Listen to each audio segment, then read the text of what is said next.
Welcome back to this series where I predict every NFL game. Here we got the NFC North, starting right away with the Chicago Bears.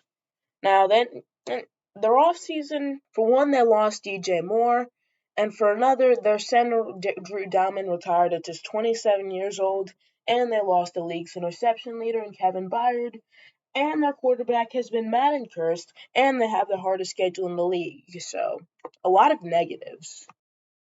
But their week 1 win over the Panthers is not a negative, and neither is their week 2 win over the Vikings. Now, week 3 Monday Night Football against the Eagles, yeah, I don't see them winning that game. But they do beat the Jets before falling to Green Bay and getting a narrow win over Atlanta. Then they host New England, and I'm going to take the Bears to win that one. Then they're at Seattle. Honestly, yeah, I don't see them winning this one. Then they host Tampa Bay, and the Bucks get an upset here. And then they beat the Saints, but lose to Detroit. Then they host the Jaguars, and they do get the win there. At Miami, easy win. At Buffalo, DJ Moore revenge game. I'm actually kind of hyped for this game. I feel like this game's gonna be pretty fun, but I do got the Bills coming out on top. Green Bay again on Christmas Day. Oldest rivalry in the sport. You know what? I'm taking the Packers to sweep the Bears. And then the Lions in week 17. You know what, man? Give me Chicago. And then week 18 at Minnesota, I got the Bears to win this one. So Chicago goes 10-7. Now as for the Green Bay Packers, their offseason was, well, it was certainly an offseason. Josh Jacobs got arrested last week, and nothing's like official.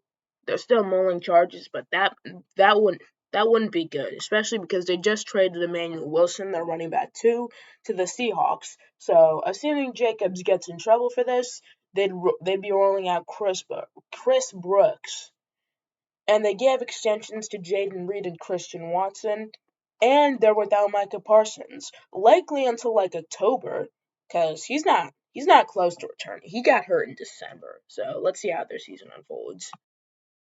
Week 1 at Minnesota. You know what? Give me the Vikings for the upset. Then they go on the road to New York and get the win there. Then they're hosting the Packers.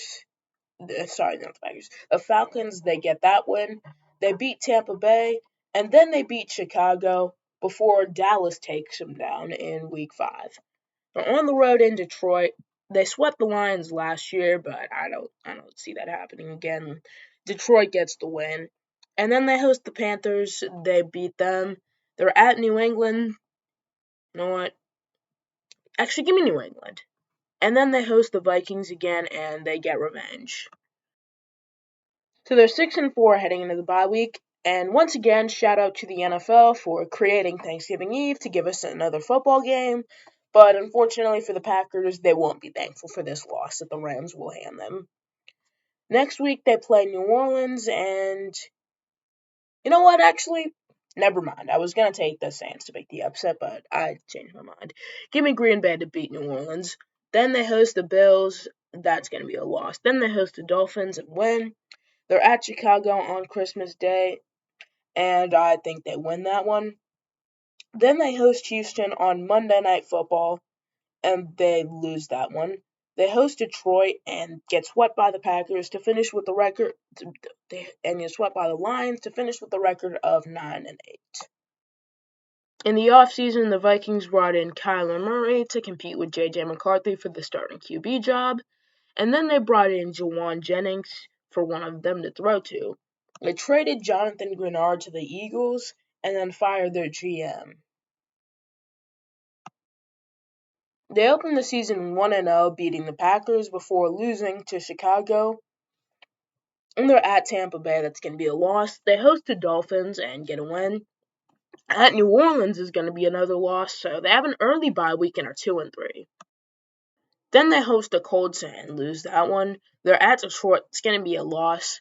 They host the Bills. My goodness, the schedule is brutal. That's going to be another loss. Then they're at Green Bay, but they do lose this one too. Then 3 straight against the Niners in Mexico City. at home against Atlanta, and then against the Panthers.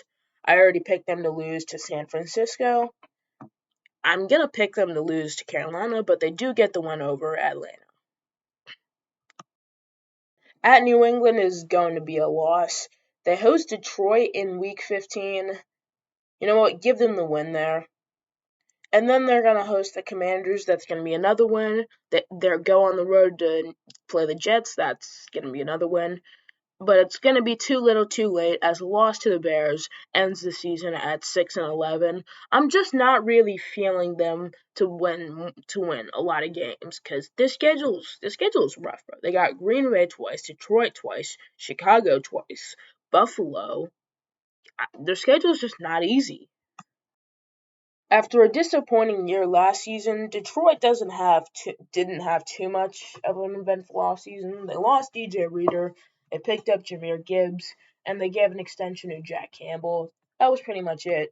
Not to mention they get to play against a fourth place schedule, and that shows in week 1 when they beat the Saints. I think the Saints will be better, but better doesn't include beating the Lions. They're on the road against Buffalo. First game at new Highmark Stadium. This game is going to be really good, and to win this game, I'm taking the Bills. Then they host the Jets and get that one. On the road at Carolina in the first Sunday Night Football game for the Panthers at home in 10 years, they win that one. At Arizona, that's an easy win, so they're 4-1 heading into the bye week. They come out of it at home against the Packers and win. They play the Vikings and they win that one too. Then they're on the road in Miami and they get that one. Then they in Germany they play the Patriots. I have them winning that one.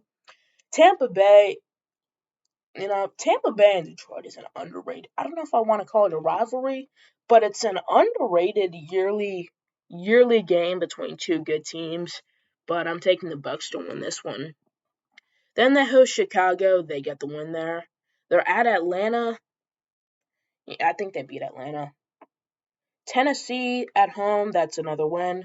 On the road against Minnesota, the Vikings get an upset win. They host the Giants on Monday Night Football and win in their final home game of the year. Then they're at Chicago and lose. At Green Bay, final week of the season, they get the win and they finish 13-4. I mean, they just have a light schedule this year. There's not really much else to it. They are a good team, don't get me wrong, but a light schedule plus a good team, that's really helpful. Game 2 of the NBA Finals tonight. I mean, game 1 had some great action. Dylan Harper was just going at the Knicks at the beginning of the game. Champagnie was red hot. We even got some dude running onto the court trying to take a selfie with the Wemby just for Wemby's face to not get in and for him to get a lifetime ban. So, pretty bad night for him, but other than that, that was a pretty good game. Anthony Towns played really well. Brunson played horribly for 3 quarters, but he was out there balling in the fourth. And Carl Anthony Towns, he actually played a really good game. He was vital to helping lock up Wemby, who had 26 points, but a lot of those came at the free throw line, and the shooting splits just weren't great in his finals debut. And De'Aaron Fox, it appears that my goat is washed, bro. I've been trying to defend him. I've been trying to use the ankle excuse all playoffs long. But really, when it came down to it, Dylan Harper should have been in at the end of that game. Now, for game 2 in San Antonio, I think the Spurs respond and tie the series at 1 apiece heading back to New York.